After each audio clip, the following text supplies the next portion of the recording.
Guadalupe and I'm out to sail and go to an adventure.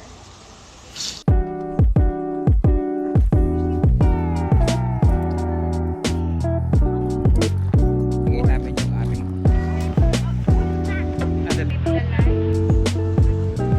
So big! Hi guys! Welcome back to my vlog. And we are just back from the gym. Nag-shower na rin tayo after the gym. Tonight, maghahanda tayo ng ating gagamitin for tomorrow's trip. Tobermory. Everyone's are very excited about going to Tobermory. So we're gonna be waking up early in the morning tomorrow. Kasi one day lang kami sa Tobermory. And we are going to ride on a ferry to go to a flower pot island. Nagluto na kami ng aming lunch. So, we will have something to eat after namin mag-ride sa ferry. About 6 o'clock, aalis kami sa house. Ang aming oras sa ferry ay 11 o'clock. Ang driving namin is about 2.5 hours. Ang dadaanan namin is back road. So, wala talagang traffic na madadaanan kami going to Tobermory. And for now, samahan niyo akong mag-prepare ng aking gagamitin kasi kakailanganin ko ng something na panligo at pamalit. So,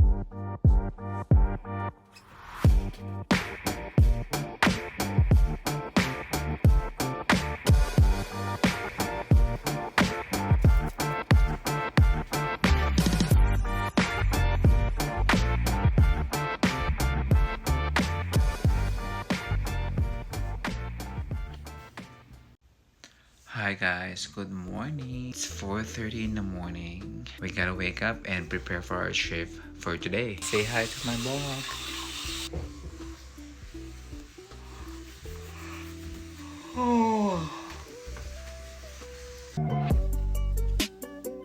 So guys, this is our outfit check for today. Just a sling bag with a hoodie.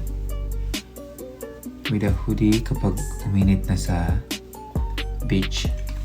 With a hoodie on. Watched white. Here. Blue print. Not sure they have blue pants.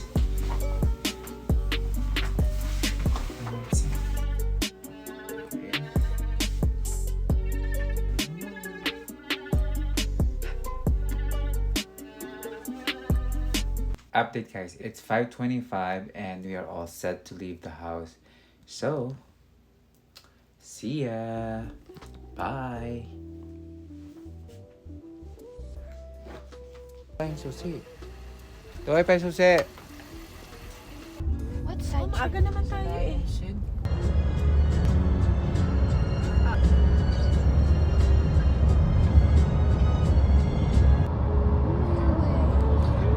It's gonna be 3 hours drive, so matutulog muna tayo while going there. Bye.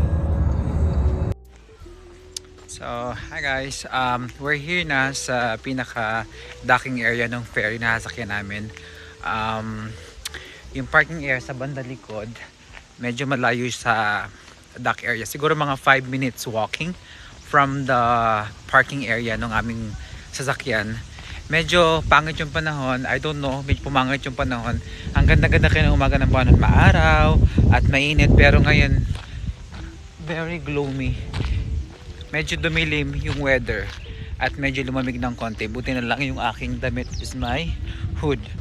So, yun lang, and we're heading to the dock now for our 11 AM tour sa Flower Pot Island. So, isasama ko kayo lahat doon. And, let's go! So, heading here, nakita kami ng coffee shop along the road. Kumain din kami doon ng breakfast. Like coffee and bread. Kasi, this is gonna be until 3 PM. So, yung tour is from 11 to 3 PM. Medyo matagal, and then dun sa area, I think dun sa area mismo doon, merong mabibili naman na light snack. Pero may baon kami sa mga bag namin na snacking para kung sakali magutuman kami. Yun lang, and see you around. Guys, naiihina ako. Naghanap ako ng banyo, wala silang available na CR. Meron silang Meron silang portalet dito.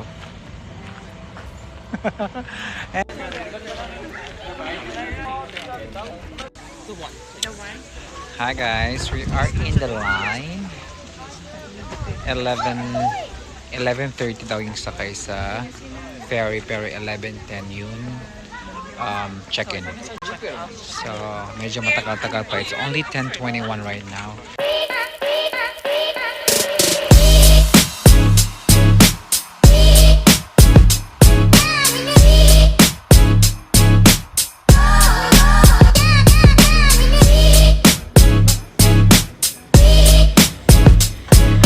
Date guys, umalis kami sa line kasi pang 11:30 pa kami. So I asked the lady kung pwede namin i-change yung timing namin since nandito na kami. They have reached the full seating capacity ng cruise. So hindi kami pwedeng i-accommodate. So we have to wait. Medyo masama yung panahon ngayon, windy. And at the same time, medyo makulimlim. Bago to, itong tambayan na to. Nung last year napunta ko dito. I mean yung first time ko nagpunta dito, wala pa tong deck na to. Yung deck na merong ganyan. Merong ganito. So, it's new. SD card. We're here at the ferry. There's lots of people kayaking here.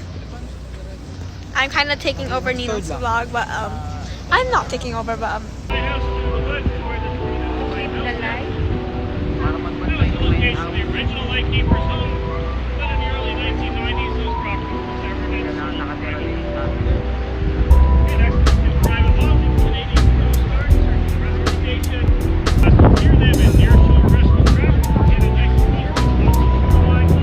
shallow location for them to go somewhere quickly. They'll take that one.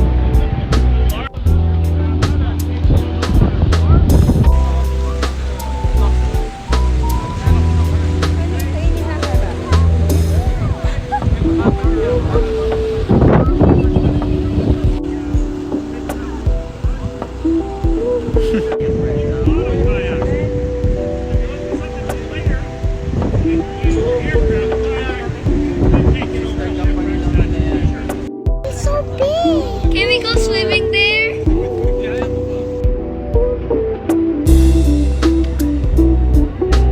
Oh!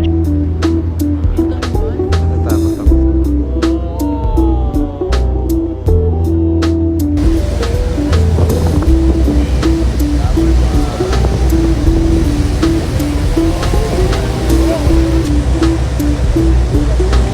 Has now many yellow small flower pots on the rock called dolomite, which borders the flower gardens. A cave, but again as erosion occurred, the roof of the cave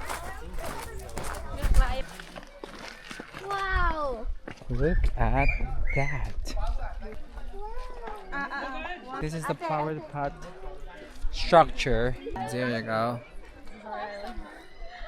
Guys, isa to sa natural parks dito sa Canada. So, bawal dito ang magkalat. Plastic? Hoy, bato yan ha.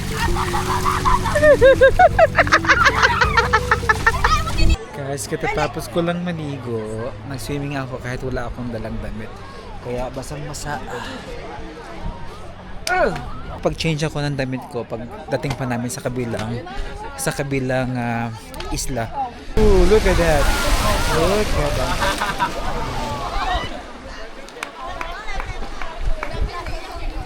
Sobrang clear ng water.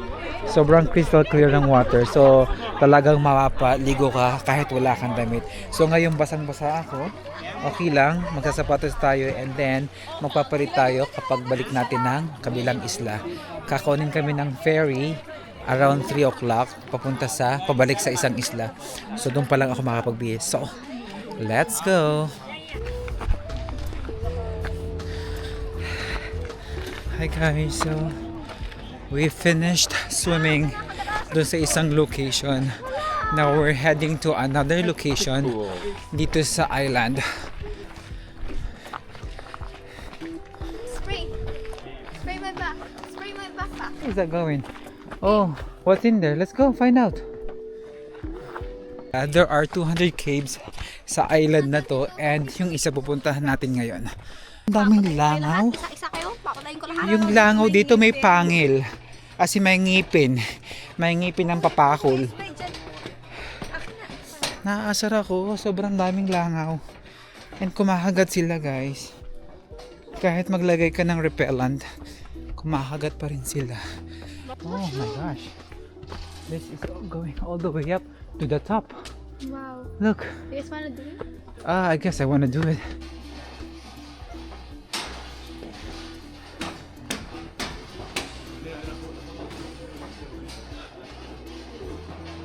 So we're going to the inside the cave.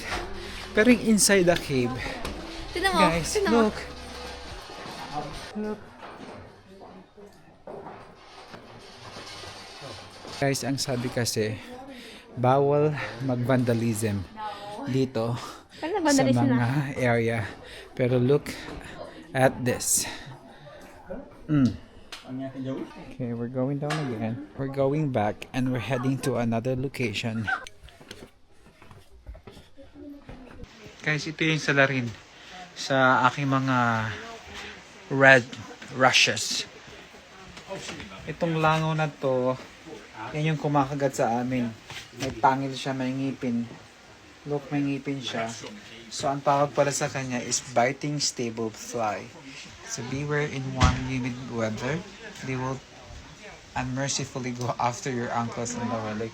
And that is true. Kaya, ang dami-dami kong kagat. My goodness.